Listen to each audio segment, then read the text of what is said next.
Video भी बन रही होगी। मैं पक्के दावे के साथ कह रहा हूं कि अगर कोई सबसे बड़े विरोधी बाबा भीमराव रामजी अंबेडकर के कोई थे तो जवाहरलाल नेहरू थे।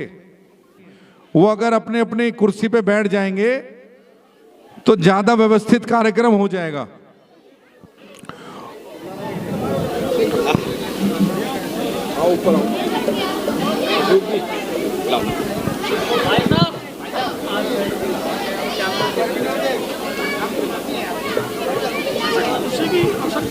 नहीं कोई बात नहीं, ऐसा नहीं।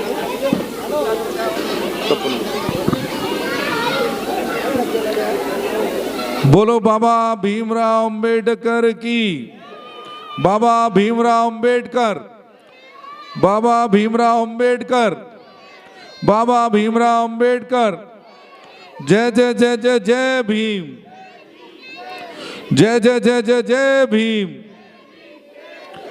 आज बाबा साहब की 134वीं जयंती पर डॉक्टर भीमराव अंबेडकर जन कल्याण सेवा समिति राजौकरी की तरफ से जो ये कार्यक्रम किया गया है उसमें जुड़े हुए हमारे जो प्रमुख यहाँ के निवासी हैं, आदरणीय प्रकाश जी, करणी जी, लखपत सिंह जी, हरदास जी, हुकम सिंह जी, सुनील कुमार जो अध्यक्ष हैं, सुदेश तंवर जी, सतपाल लोमोड़ जी, मामचंद सागर जी, आप सभी का मैं धन्यवाद करता हूं और निवेदन करता हूं कि इससे भी भव्य जयंती और निर्वाण दिवस ये आप मनाया करो। और कुछ जो बाबा साहब हमें सिखा के गए उनका भी ध्यान रखना पड़ेगा। मैं एमएलए हूं, लेकिन मैं एमएलए क्यों हूं? क्योंकि बाबा भीमराव रामजी अंबेडकर ने कानून बनाया, उस कानून की वजह से गजेंद्र यादव एमएलए है। और जो नेता है ना हमारे, उनको जरा आईना दिखाना शुरू करिए। आपके पीछे बैनर में टाइम लिखा हुआ है कि 9:30 बजे शुरुआत होगी, 10:30 बजे सांस्कृतिक कार्यक्रम होगा, 12 बजे भंडारा होगा और मैं जहां तक देख पा रहा हूं 11 बज गए, अभी तक भी व्यवस्थाएं शुरुआत हो रही है। तो बाबा भीमराव अंबेडकर जी सबसे बड़े हैं। कोई नेता और अफसर जो हैं वो उनसे बड़े कभी नहीं हो सकते। इसीलिए आप नेताओं को भी, अधिकारियों को भी आप पहले से कह के रखें, और पहले से आप तब कह पाएंगे जब आपका जो मोहल्ला है, कॉलोनी है, उसके लोग सही समय पर यहां उपस्थित हो जाएंगे। भाई गलत बात तो नहीं कह रहा हूं, क्यों जी डंडी बाबा जी, ठीक बात कह रहा हूं हैं? साथियों,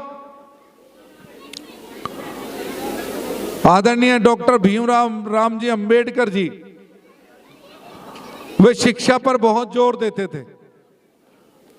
वो कहते थे शिक्षा उस शेरनी का दूध है जो पिएगा वो दहाड़ेगा। और उन्होंने स्वतंत्रता प्राप्ति के बाद उन्होंने जो कानून बनाया उसमें हमारे वंचित, शोषित, पीड़ित जो समाज है, उस समाज के लिए बहुत अच्छे प्रकार से आरक्षण की व्यवस्था करी। लेकिन आज मैं कुछ राज की बात भी आपके सामने खोलूंगा। जो उस समय के प्रधानमंत्री थे नेहरू, जिनको बड़े प्यार से अपना प्रचार करने के लिए उन्होंने चाचा नेहरू नाम दे दिया। अगर बाबा भीमराव रामजी अंबेडकर के सबसे बड़े विरोधी कोई थे तो मैं ये खुले मन से कह रहा हूं, मेरी वीडियो भी बन रही होगी, मैं पक्के दावे के साथ कह रहा हूं कि अगर कोई सबसे बड़े विरोधी बाबा भीमराव रामजी अंबेडकर के कोई थे तो जवाहरलाल नेहरू थे, जिन्होंने उनको संविधान सभा में आने से रोकने का भरकस प्रयास किया और भारत रत्न देने का भी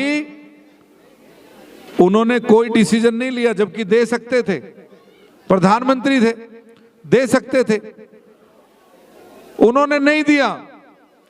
बाबा साहब को भारत रत्न का जो सम्मान मिला वो सम्मान भी आदरणीय अटल बिहारी वाजपेयी जी की सिफारिश पर वो उस वक्त की सरकार ने दिया। आप इस बात को याद रखना कि जिन्होंने देश का कानून बनाया उनकी कोई तस्वीर, कोई स्टैचू वो भारत के संसद में कांग्रेस के कार्यकाल में नहीं लगने दी। वो तस्वीर भी जो लगी वो भी अटल बिहारी वाजपेयी जी के आग्रह के बाद उस वक्त के प्रधानमंत्री जी ने लगाई। और ये सब चाहे वो आम आदमी पार्टी हो, चाहे कांग्रेस हो, चाहे कोई और पार्टियां हो, वे बरगलाती रहेंगी हमारे समाज को। इसीलिए मैं आपके सामने उन्मुक्त भाव से ये बात रख रहा हूं। साथियों, आप सभी बाबा साहब के कानून का पालन करें, बाबा साहब के बताए हुए रास्तों पर चलें, अपने जो बच्चे हैं, बच्चियां हैं, उनको अच्छी शिक्षा दें और बाबा साहब की जीवनी को जरूर पढ़ें और पढ़ाएं। तब जाके बाबा साहब का जो उद्देश्य है वो पूरा होगा। मैं अपनी वाणी को विराम देता हूं, मुझे आगे भी कार्यक्रम में जाना है। मैं बोल रहा था, उसी बीच हमारी भारतीय जनता पार्टी की नेत्री आदरणीय रूबी यादव जी यहां पर आई। मैं उनका स्वागत करता हूं, सम्मान करता हूं। और ये इतनी जो मालाएं आपने मुझे पहनाई हैं, ये जो सम्मान दिया है, ये सम्मान का जो ऋण आपने मुझ पर चढ़ा दिया, वो ऋण तभी उतरेगा जब आप मुझे लगातार अपनी कॉलोनी के काम के बारे में बोलते रहेंगे। अभी मैं यहां बैठा था तो बैठे बैठे बाबूजी ने मेरे कान में बताया कि वसंत कुंज तक पानी की पाइपलाइन आई है, वो यहां तक बढ़ जाए तो बहुत अच्छा हो जाए। मैं आपको खुले मन से बता रहा हूं, मैं तो नया नया विधायक बना हूं। अभी बाबा साहब की जो लिखित संविधान है दिल्ली विधानसभा का, उसको पढ़ने लग रहा हूं, जानने लग रहा हूं कि एक जनप्रतिनिधि के क्या क्या अधिकार होते हैं, वो किस प्रकार से जनता की सेवा कर सकता है। तो मैं आपको ये विश्वास दिला रहा हूं कि जो वो पानी वहां तक है उसको यहां तक लाने के लिए मैं सरकार को लिखित जानकारी भी दूंगा और पूरा प्रयास करूंगा कि मेरे इस क्षेत्र में पानी की कमी ना रहे। साथियों, आप सबने मुझे बुलाकर सम्मान दिया और आपने अपना अमूल्य वोट देकर मुझे विधायक बनाया। मैं आपके सामने हाथ जोड़कर आपका धन्यवाद करता हूं। बहुत बहुत धन्यवाद। जय हिंद, जय भारत।